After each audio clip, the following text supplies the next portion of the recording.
The Aces are in really big trouble. They are in seriously big trouble. You're going to have A'ja Wilson, who's arguably the best player in the WNBA, and she represents that woke, Yas queen, why aren't I being worshipped enough, angry black woman. And then on the other side, you're going to have Caitlin Clark and the exciting whites. Las Vegas Aces group is kind of falling apart. Kelsey Plum is now with the Sparks. Sydney Colson has now chosen not to resign with Aces. We've got ESPN's ranks of WNBA players right now, and Caitlin Clark is really damn high. Angel Reese ain't nowhere to be found in the top 10. The WNBA landscape is shifting fast, and A'ja Wilson is feeling the pressure. Just months ago, she and her supporters dismissed the idea of players teaming up with Caitlin Clark, claiming her popularity was due to white privilege. Now the narrative is changing. Help but laugh. And the people online who said that nobody wanted to play in Indiana. That doesn't make any sense. In what way would you not want to play in Indiana? The place where you're getting sold out arenas, the most viewership on television, playing with a player who was top 3 in MVP voting as a rookie, who clearly elevates her teammates around her. She scores a lot, but she is also dishing out the ball, able to elevate everyone around her. Why wouldn't you want to be in that system? Now the opposite is happening. Star players are leaving the Las Vegas Aces, breaking apart Wilson's so-called dynasty and choosing to team up with Caitlin Clark. The latest to make the move is two-time WNBA champion Sydney Colson, who just joined Indiana. Really something special. And I think, everywhere she's gone, she's won. Two-time WNBA champion Sydney Colson is signing a 1-year deal with the Indiana Fever. Colson, who spent the last 3 seasons in Las Vegas, brings veteran pedigree and experience in the backcourt to a surging Fever. Veteran stars DeWanna Bonner and Natasha Howard have joined the Fever, further proving that players are eager to play under Caitlin Clark's leadership. Super team. They're going to make it to the WNBA finals and probably win. The team they put together with the coach, it looks amazing. Meanwhile, the Aces are falling apart, struggling with roster issues and financial constraints. Instead of taking responsibility, Wilson is blaming race, suggesting players are choosing Indiana because of Clark's whiteness rather than her undeniable talent and leadership. Even Tiffany Hayes, who was set to return, is now considering other teams.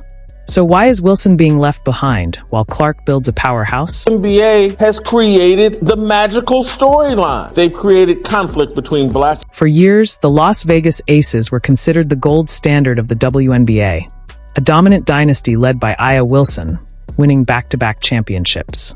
But the landscape has shifted. Key players are leaving, and as the team crumbles, Wilson is being left behind. Has been the most shocking for a lot of fans because Sydney Colson seemed to be a key piece to the Las Vegas Aces. And secondly, they were also shocked because Sydney Colson's agent had made some remarks on social media, and these were directed at Caitlin Clark. Caitlin Clark misses layups, then hits Jackie Young in the face, her usual antics. The refs review it and keep it a foul on Jackie. Caitlin Clark then pleads with the refs to give Jackie Young a flagrant one when clearly Caitlin makes contact with Jackie's face first, and there was a video clip. This tweet is now deleted, so this is what Sydney Colson's agent had to say. She said, fans of this aren't actually watching, cause ain't no way you like watching this kind of basketball. Demonstrative, obnoxious. Two-time WNBA champion and veteran Sydney Colson has officially signed with the Indiana Fever, dealing another major blow to the Aces. Meanwhile, core player Kelsey Plum has also left, signing with the Los Angeles Sparks. The NBA MVP this year. They put the perfect team, in my opinion, around Caitlin Clark. And you're going to have this racial conflict, the exciting whites, the angry blacks. The television ratings are going to be... Chelsea Gray, once an elite playmaker, is battling injuries and a decline in performance.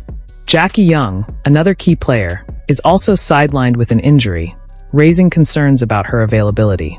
On top of that, the Aces are facing serious financial troubles, further limiting their options. I'm noticing about the Indiana Fever roster and how it's shaking out. Just like the other pickups that they've gotten, Sydney is somebody who knows how to win. This signing once again proves from the Indiana Fever front office, they are ready. With Wilson, Jackie Young, Chelsea Gray, and Jewel Lloyd all on max or near max contracts, the Aces have little cap space left. Struggling to sign quality replacements, they're relying on veteran minimum deals and second-round draft picks. Tiffany Hayes may leave for a better offer, while Alicia Clark's future with the team remains uncertain. Has never truly had a team of veterans around her to help her uplift her game. She has always been able to uplift the players around her. Now they are stacking this team with Once a powerhouse, the Aces have been stripped of key contributors and depth, leaving them with a thin bench. Now, Wilson is left to carry the team on her own. Instead of acknowledging poor roster management, salary cap issues, and the natural cycle of rebuilding, she shifts the blame elsewhere, avoiding the real reasons behind the team's decline. The floor by shooting. She could dictate the floor as a point guard. She's an amazing passer, so I can't wait to run the floor and get those passes.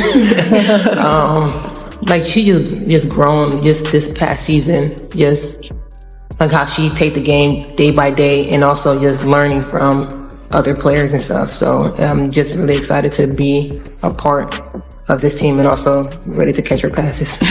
Her fans are already becoming huge fans of Natasha Howard. Natasha Howard's name is on the map. She's getting more recognition now, before she's even gotten on the court, than she probably has for most of her WNBA. Wilson and her supporters claim the WNBA favors Caitlin Clark, and that players are leaving the Aces because of Clark's race. However, the truth is far simpler. Players are leaving because the Aces are falling apart both on and off the court. Locker room pickup, another veteran pickup, somebody who can slot in and be backup for Kelsey, be backup for Caitlin. With Natasha Howard, with Sophie, with DeWanna Bonner, that was enough. If you look at the team from last season, Caitlin Clark, Kelsey Mitchell, Aaliyah Boston took that team to the Players are choosing Indiana for real opportunities, leadership, and growth, qualities Wilson refuses to acknowledge. As the Las Vegas Aces fall apart, the Indiana Fever are on the rise, with a determined front office building a championship-contending team around Caitlin Clark. This is what Fever president had to say about protecting their locker room. Those are elements that each player that we have handpicked to be a part of this roster have that. Protect our locker room, protect the culture that we've got started. That was very intentional. You know, Natasha, knowing her when she was a young player and then watching how, you know, when you go to other teams and you help other teams win championships, that's really something special. And I think, you know, everywhere she's gone, she's won. She's a winner. Natasha Howard is a winner. And to have her here not only as a winner, but as a winning person too, and in our locker room. So those were the kinds of discussions when we talk about play. The Fever's latest signings, Sydney Colson, DeWanna Bonner, and Natasha Howard, prove that players want to be part of something special, led by Caitlin Clark. Colson, a two-time WNBA champion, brings experience and veteran leadership, filling a crucial backup role that strengthens the team's depth.